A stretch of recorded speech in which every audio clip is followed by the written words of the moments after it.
제가 6월 말에 초등학교 3학년 이하의 이제 어린 자녀들을 부모 세미나가 열리고, 그 다음 주에는 초등학교 4학년 이상의 주니어, 시니어 이렇게 나눠서 진행되고 있지만, 학부모 세미나가 진행된다는 것들을 미리미리 말씀을 드리고 있고요. 지금 주니어 쪽은 우리가 예상했던 것보다 훨씬 많은 신청자가 한 100가족 정도 모였습니다. 그래서 우리가 예상했던 것보다 훨씬 많은데요. 물론 이제 주니어는 그보다는 많지 않습니다. 최종적으로 자꾸 인원이 변동이 있어서 피치 못할 사정에서 해서 못하겠다고 분도 있고, 아니면 여석이 있어요 이런 분도 있고, 그래서 적어도 주니어 쪽은 인원이 많이 늘어난다 하더라도 우리가 확보한 공간에 한계가 있어서 100가족 정도가 될 것 같고요. 시니어 쪽은 초등학교 4학년 이상의 세미나는 그보다는 훨씬 규모가 적고, 또 그만큼 아직은 자리에 여석이 있습니다. 그래서 저희가 볼 적에는 이 부모 세미나가 의미가 있게 하려면 사실 15가족, 20가족만 모여도 상당히 의미가 있기 때문에, 우리 코로나 이후에 오프라인 행사를 하는 것으로서는 상당히 호응이 강하게 나타난다, 그렇게 생각하고 있습니다. 그래서 마음의 부담도 있어요. 그러니까 이분들이 오셔서 뭔가 좋은 도움이 되는 시간을 갖고, 또 그 이후에 그 아이들을 위해서 좋은 그 프로그램을 만들어 날 수 있는 토대가 되지 않을까 하는 기대치도 있습니다. 그리고 지난 동영상에서도 말씀드린 것처럼 핵심적인 것들은 같이 어울릴 수 있는 그룹을 만들어 준다는 데 의미가 있습니다. 그리고 그것은 제가 상담 때 항상 말씀드린 소위 깐부 그룹이다. 이게 매일매일 만날 수 있는 사이는 아니지만, 제가 권하기는 일주일에 한 번 정도는 정기적으로 만들 수 있는 자리를 만들어 주세요, 그렇게 얘기를 하고 있는데, 그게 어떤 분들이, 어떤 가족들이 모이느냐에 따라서 그거는 가능할 수도 있고 좀 어려울 수도 있습니다. 근데 이런 소모임 같은 것도 굉장히 소중한 것이 다른 프로그램을 통해서 잘 만들어지기 쉽지 않습니다. 부모님들은 우리 아이가 그렇게 똑똑한지 잘 모르겠어요, 이렇게 얘기하시는 분들이 많지만, 많은 아이들을 접하는 그런 분들이 볼 적에는요, 확연히 좀 다르거든요. 지수가 한 120 정도만 돼도 애들이 그냥 딱 보기에 똘똘합니다. 자, 그런데 120이 넘는 아이들 중에서도 한 125점 넘는 아이들은 조금 더 달라요. 실제로 많이 다릅니다. 그리고 이제 130이 넘는 아이들은 또 좀 다르고 이렇게 다른 부분이 있긴 있는데, 주변에 이렇게 비교해 볼 수 있는 어떤 비교의 대상이 그렇게 많지가 않기 때문에 이게 별로 실감나게 느껴지지 않는다는 얘기죠. 그 아이가 그렇게 똑똑한가요? 그런데 이 아이들을 많이 접해 본 선생님들, 혹은 학원의 선생님들, 과외 선생님들 등등 여러 아이를 돌보는 보육기관의 선생님, 이런 사람들은 보기엔 사실은 많이 다르다는 걸 대부분 알죠. 제 아이는 굉장히 똑똑해 보이긴 하지만 뭔가 좀 통제가 안 된다, 말을 안 듣는다, 그런 느낌이 있을 수도 있고요. 쟤는 좀 하는 짓이 뭔가 보통 아이들하고는 좀 다르다, 조금 쟤는 그냥 일반적인 똑똑한 아이하고는 달리 뭔가 문제가 있어 보인다, 이런 경우도 있어요. 근데 그것들이 이 아이가 아주 활발해가지고 무슨 사고를 치기 전에는, 아니면 아주 특이한 행동을 나타내기 전에는 잘 모를 수도 있죠. 혹은 아이가 그런 걸 감추는 경우도 있어요. 말하자면 자기가 이런 집단적인 학교나 기관에서 자기의 두드러진 행동이 남에게 시선을 끌고 선생님이 주목하고 거기에 대해서 지적을 하고 이런 것들을 좀 싫어하기 때문에, 그런 부분을 어른들이 볼 적에는 노출하지 않으려고 그런 아이들도 있습니다. 그래서 뚜렷하게 그 아이 굉장히 똑똑해요, 이렇게 하려면 사실은 뭔가 한두 가지 기능을 갈고 닦아서 보여주면 사실 대본에 그런 표시가 나겠죠. 악기를 잘한다든지, 외국어를 굉장히 빠르게 익혀 나간다든지, 아니면 숫자를 굉장히 잘 다룬다든지, 아니면 무슨 상을 받는다든지, 그런 것들이 있으면 쉽게 눈에 드러나겠으나, 자체로서는 그렇게 딱히 보여주는 게 없을 수도 있기 때문에, 더더욱이나 부모는 이제 비교할 수 있는 대상이 많지가 않기 때문에 잘 모를 수가 있습니다. 자, 그런데 그렇다 하더라도 아이들은 아이거든요. 그래서 아이들은 당연히 놀고 싶죠.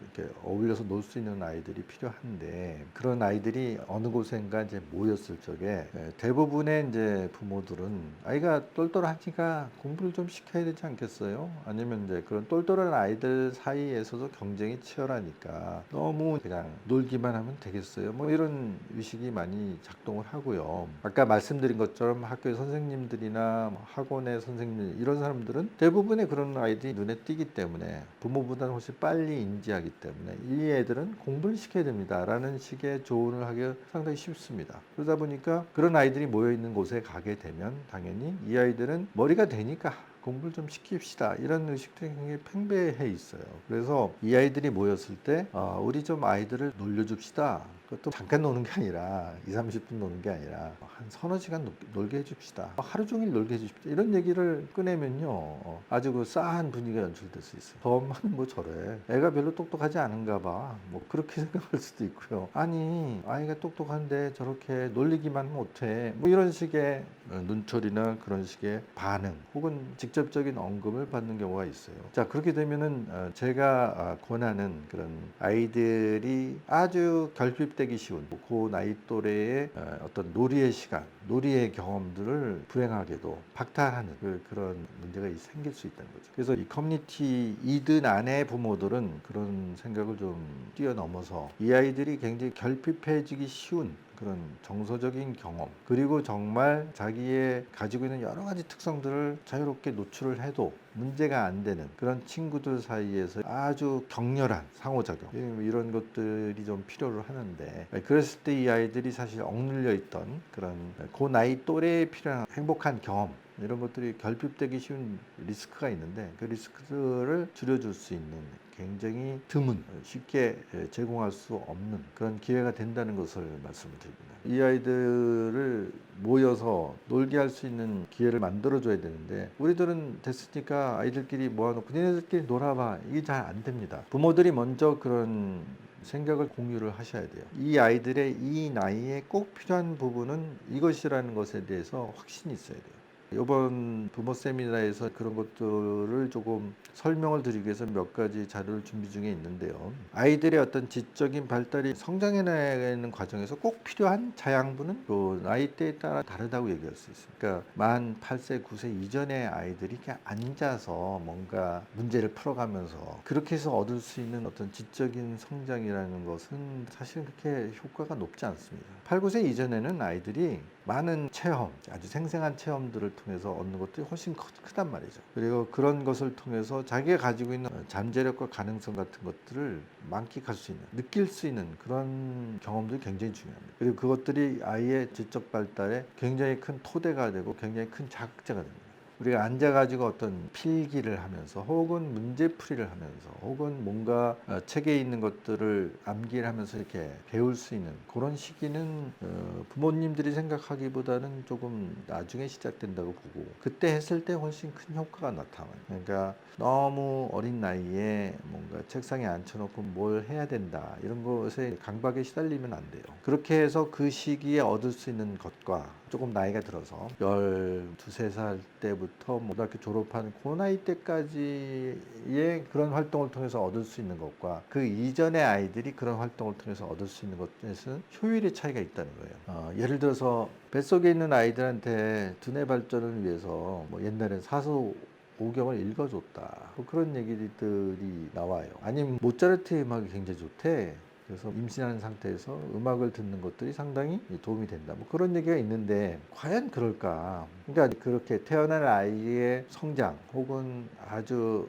정서적인 안정, 그 좋은 발육을 위해서 우리가 늘 이제 조심하고 노력하고 거기에 포커싱을 하는 것은 뭐 의미가 있을 수 있으나, 과연 어떤 책을 읽어주고 좋은 음악을 들려준다는 것이 과연 아이의 지적 성장에 결정적인 영향을 주겠는가? 그거는 과학자들이 생각하는 것과는 좀 다른 것 같습니다. 예를 들어서 태중의 아이한테 좋은 영향을 주는 것은 그런 지식이라든가 음악이라든가 그런 것보다는 사실은 산모가 굉장히 정서적으로 편안하고 병에 시달리지 않는 상태, 혹은 산소 공급 같은 것들이 원활한 상태, 혹은 영양 부족과 같은 제대로 먹지 못하는 뭐 그런 것들이 생기지 않는 상태, 그런 것들이 훨씬 중요한 것이지 과연 뭐 책을 읽어주고 뭐 음악을 틀어주는 것이 중요하겠는가?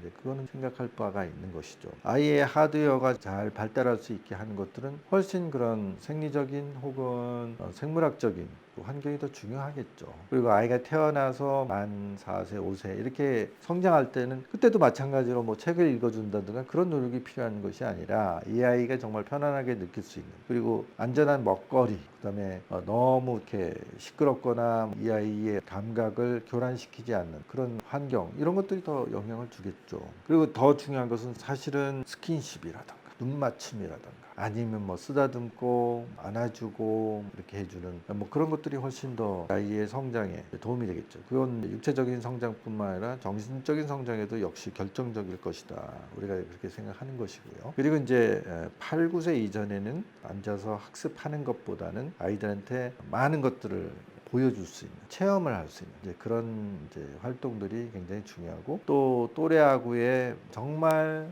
즐거운 시간들, 그리고 마음껏 떠들 수 있는 공간, 시간, 이런 것들이 더 중요하고, 손으로 뭔가를 자꾸 만져보고 만들어보고 부숴보고 뭐 그런 것들이 필요하다는 것이죠. 그러니까 아이의 성장의 요소에 가장 적합한 자극들이 적정한 수준에서 제공되는 것들이 중요한 것이지, 뭔가를 이렇게 많이 암기를 시킨다든가 뭐 이런 것들이 중요한 것 같지는 않습니다. 물론 아이가 그런 것에 꽂혀서 그런 활동 자체를 굉장히 어린 나이에 좋아하는 아이들이 있어요. 근데 그런 것도 본인이 정말 스스로 자발적으로 좋아하는 활동이라면 할 수 있는 시간과 공간을 제공하는 것들이 핵심이라고 봅니다. 그런데 제가 상담을 하다 보면 그런 것들이 상당히 안타깝게 느껴지는 경우가 있어요. 얘가 좀 더 지적인 것에 관심을 가졌으면 좋겠어요.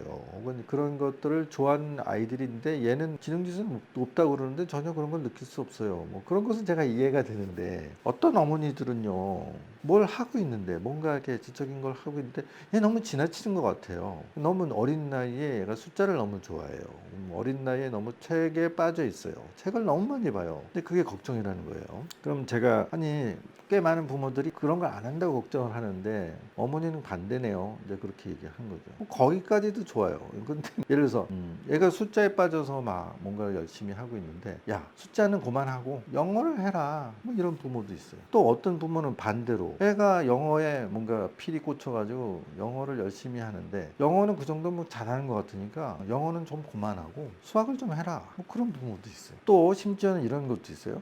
얘가 영어도 잘하고 수학도 잘해요. 숫자도 좋아해서 숫자도 꽤 발달돼 있고, 영어도 잘해서 영어도 꽤 다른 아이들보다 훨씬 많은 단어를 알고 알아듣기도 잘하고, 근데 그런 아이도 있습니다. 근데 그런 부모가 또 얘는요 이것저것 잡다하게 하지 뚜렷하게 한 가지를 잘하는 게 없어요. 그런 부모도 있어요. 제가 여러 가족을 만나다 보니까 그런 모든 것들이 이렇게 한꺼번에 생각이 들어오게 되면요 잘 이해가 안 되는 거죠. 왜 엄마들은 왜 아이를 가만히 두질 못하나. A를 하고 있으면 B를 하라고 그러고, B를 하고 있으면 A를 하라고 그러고, A, B 둘을 하고 있으면 뭔가 확실하게 한 가지를 해라, 그런 생각이 들 때가 있습니다. 물론 그런 걱정의 강도나 또 그런 얘기를 들으면 참 어떤 엄마들은 정말 배부른 고민을 하고 있구나, 이제 그런 생각을 하실 수도 있겠죠. 하지만 핵심은 부모가 그 아이가 이렇게 자라나도록 좋은 환경을 만들어주고 또 기다려주는 노력이 중요하다는 걸 자꾸 말씀드리고 싶어요.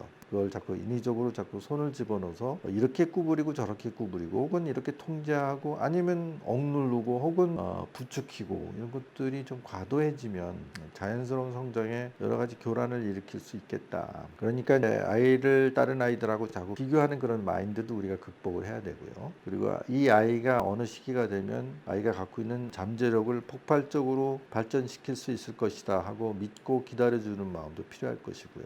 여러 가지 균형 잡힌 사고가 필요하죠. 이제 그런 것들을 다 하려면 우리가 공부해야 될 것들이 많겠죠. 하지만 중요한 것은 그 모든 지식과 공부 노력이 모든 것을 해결하는 것은 아닐 테고, 그래도 균형 잡힌 부모의 자세를 우리가 필요로 한다고 생각합니다.